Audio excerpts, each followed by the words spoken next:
모급 시제품 제작을 위해서 무엇을 준비해야 되는지 말씀을 드리도록 하겠습니다. 첫 번째로 2D, 3D 도면을 준비를 해야 됩니다. 왜냐하면은 기계 가공을 위해서는 2D나 3D 형태의 도면이 꼭 필수적으로 필요한데요.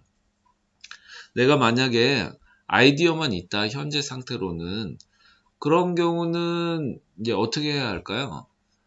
먼저 이제 그 아이디어를 스케치 상태로 만든다든지 실물을 간단하게 만들어 볼 수가 있을 텐데요. 이걸 보고 제품 디자이너, 기구 설계자에게 알려주면은 이제 도면화 작업을 하게 됩니다. 만약에 실물만 있다. 그런데 이거랑 똑같이 만들고 싶다. 그런 경우는 3D 스캔을 이용해서 이 전부 사진을 찍습니다. 사진을 찍으면은 이 도면화 작업을 좀 할 수가 있는데요. 이걸 이제 또 세부적으로 기구 설계자가 설계 데이터로 변환하는 과정을 거치게 됩니다. 이런 식으로 해서 이제 결국은 2D나 3D 형태로 만들게 됩니다. 자, 그러면은 이제 어떤 2D나 3D 도면이 완성되어 있다면은 이제 제품의 특징에 대해서 설명을 좀 해줘야 합니다. 첫 번째로는 재질에 관한 정보를 줘야 되는데, 내가 플라스틱으로 할지, 금속으로 할지, 나무로 할지, 이런 재질에 대한 정보를 주어야 합니다. 두 번째로는 색상 정보인데요. 내가 어떤 색깔로 하고 싶다. 표면 질감은 어떤 느낌을 주고 싶다. 또는 유광, 무광으로 해서 광택을 어느 정도로 하고 싶다. 이런 구체적인 사항을 좀 지정을 해줘야 됩니다. 세 번째로는 로고 같은 게 있을 수가 있거든요. 글씨를 넣는다든지 이런 경우는 실크 인쇄를 통해서 작업을 합니다. 일러스트 같은 파일로 1대1로 준비를 해 놓으면은 이걸 갖고 인쇄 작업을 하게 됩니다.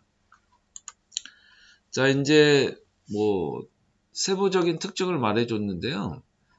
이제 이 모고부나 시제품을 만들면서 이제 주의할 점에 대해서 좀 언급을 좀 해줘야 됩니다.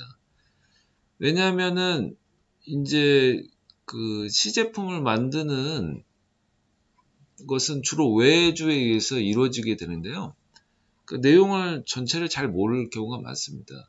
만약에 이제 외관만 나와 있는 디자인 파일이다. 그런 경우는 이제 시제품 제작 업체에서 임의적으로 이제 두께나 이런 거를 선정을 해서 가공을 해서 디자인 모급을 만들게 됩니다.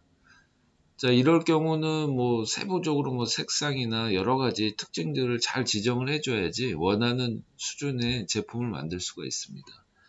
자, 두 번째로는 특정한 부위에 힘이 가해지는 경우가 있는데요.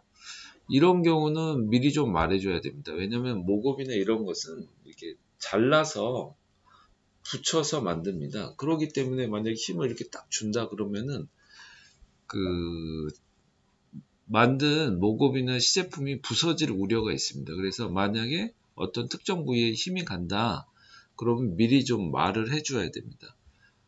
또 이제 이런 경우가 좀 많이 발생하는데 빛이 나오는 경우가 있습니다. 요즘 같은 경우는 LED 같은 걸 많이 쓰기 때문에 제품 내부에서 빛이 발생되는 경우가 많이 있는데요. 이런 경우는 미리 말해줘야 됩니다. 일반적으로 플라스틱 같은 경우는 모급을 ABS 재질로 많이 사용하는데 ABS 재질은 빛이 잘 투과되지 않습니다. 그렇기 때문에 다른 재질을 사용해서 빛이 투과되도록 만들어 주어야 됩니다. 자, 지금까지 모급 시제품 제작을 위해서는 첫 번째로 2D, 3D 도면을 준비해야 된다. 두 번째로는 제품의 색상, 재질, 인쇄 정보를 주어야 된다. 세 번째로는 제품에서 주의할 점에 대해서 알려주어야 된다는 걸 말씀드렸습니다. 감사합니다. 지금까지 아이디어 메이트였습니다.